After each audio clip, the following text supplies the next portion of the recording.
Ole ahmasain ka channel milo thlir saka milo hlut saka ka video te milo an sak thin tu te chibai vekule tun tum video kan en ho le tur chu physical mode manga online a pen card siam dan ani online atanga pen card siam dan chihni video masanma khan kan en ho tawa kan soi ho tawa la en lo kanomani chuan ka channel a khan kan lo zong mai don nia masaberin physical mode manga online pen card kan siam dona kan hriat tur then khatte hantar langila masabera chuan pakhatna chuanin darkar khat chungin darkar khat ni chunga email atanga pen card number don ngal theyang chi kha ani lawani apanina chuanin manmo thlak urgent thila chuanin physical mode manga online atanga pen card siam hi ahman tlak lo ani tin kan documents te kha pen card siam tu te center laman yang chu khulama an address a post manga thon thlak vek angai ni dichuan kan pen card ta photo le signature te aron chuang hal to don ani physical mode ni lo online mode then khat video kan siam to a te khanin kan soi to thowa khanga khanin email a darkar ni khat nuin pen card number te kha kan dong hal maya amero chu signature kha aron chuang lawa sign chop angai ni chuanin he physical mode a hi chuanin signature kha aron om ngal don ani kha that ve na ni tin mizo te hi mingbula initial minglam toida nam kan nia KLCVL tiang chi te kan da ne me ma khatiang da thin ho tan chuan physical mode hi atangka bokani tichuanin physical mode manga online kan siam khanin online pen card kan siam khanin ni som panga tangan som thum vela permanent address a kan home address a khan pen card kan dong don ani khang te kha physical mode manga online a pen card kan siam dona kan hria tur then khatte ani tuna chuan online a pen card siam dan physical mode manga siam dan kan en howanga an website link hi video description a kada a mani atanga lo ti du kanamani chuanin khami link kha description a kan lo enanga kan lo ti mai donia sabera chuanin apply online ti le register user ti kan hmuwa online atanga apply tur kan ni wangin apply online hi kan click anga ti chuanin hnuai hianin application type alo oma application type a hianin new pens Indian citizen form 49A kan click anga category a hianin individual kan click bokanga individual ta turani wang khanin chuanin title a hianin Srimati le Kumari oma Sri hi mipa ta turni wangin mipa chuanin Sri kan select anga atuta hian last name surname first name ti te middle name ti te lo oma chuanin kan hming kan enter anga chuanin hnuai hian date of birth te email ID te number te tikhan lo oma chuanin email ID te kan hming te date of birth te mobile number te kan enter hnuah khanin captcha code enter turlom leya kan enter anga chumi hnuah submit kan click don ani submit kan click hnuah hian token number ti hian lo langa token number hi chin chi aturania emo palthua kan lo chuak palthu ni pon kan online a kan thil apply lai kha kan lo met top palthu ni pon hemi token number atang hianin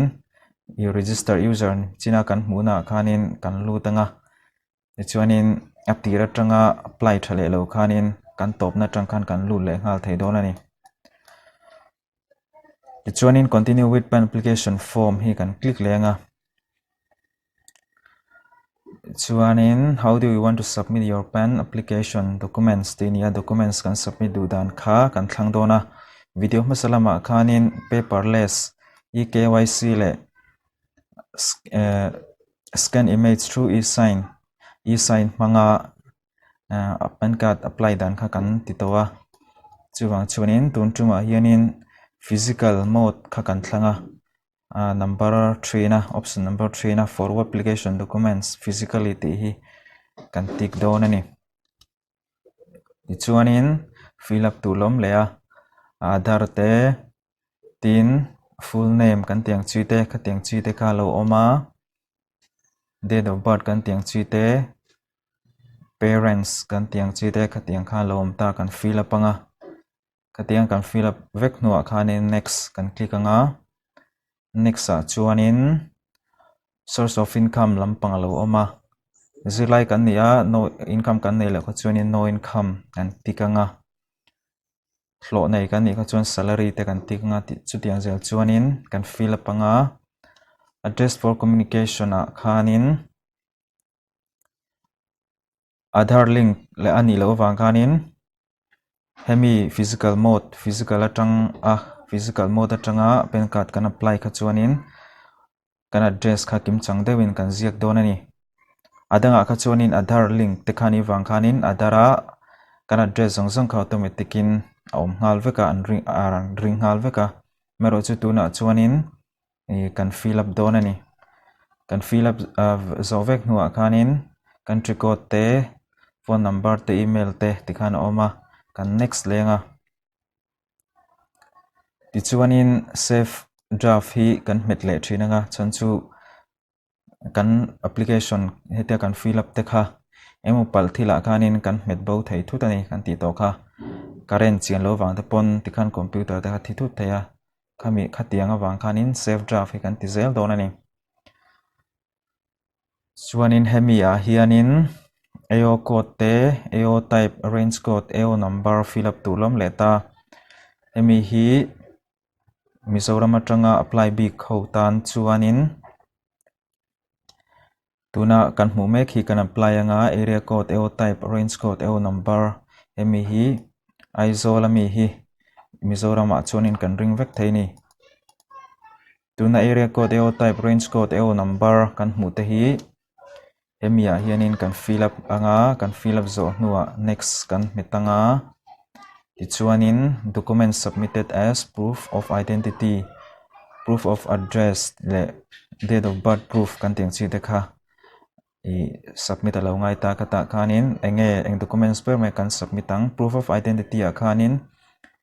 kan submitang Aadhaar nge voter ID nge tiang chi kha driving license nge kha tiang kha kan select anga tichuanin heta hian driving license kan select a proof about driving license date of birth about driving license tikhanin declaration lom leya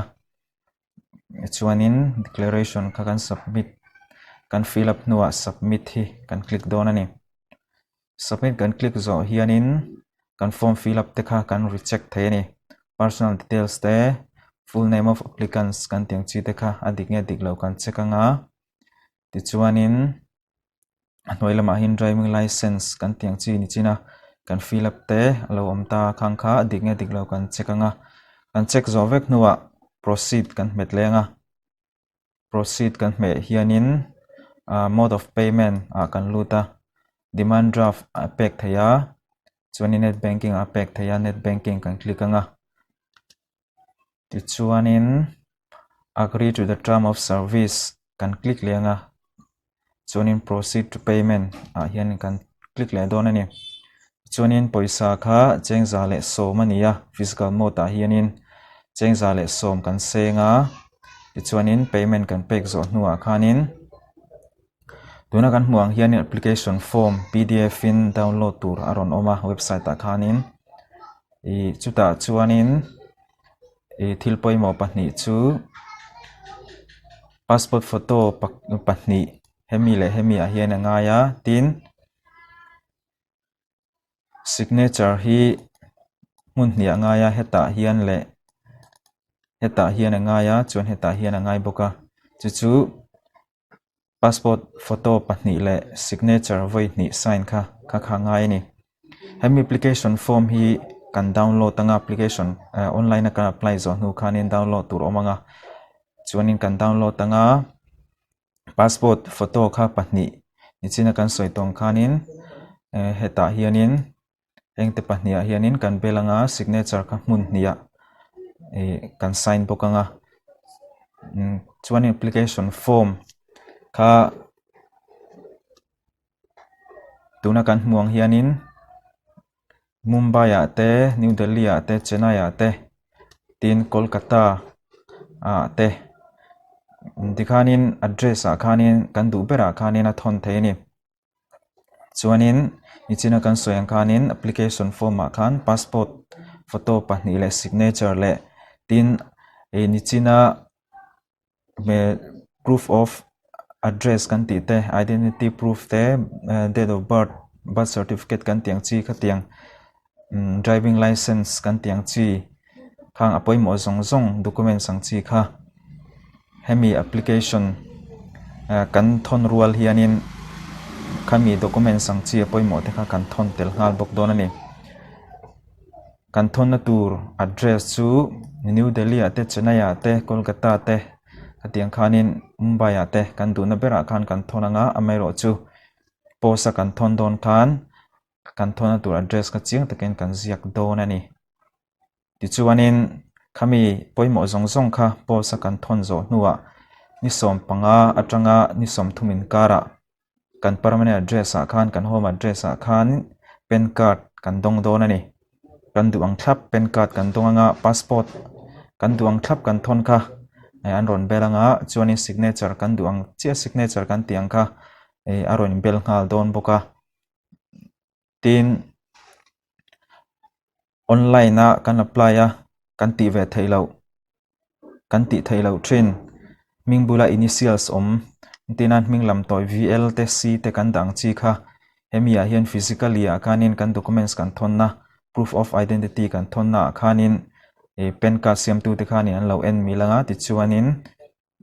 online atanga thailo kha hemi physical mode atang hi chuanin aron theyanga diklapin anon da donani kha physical mode manga online atanga pen card deal dan le siam dan chuni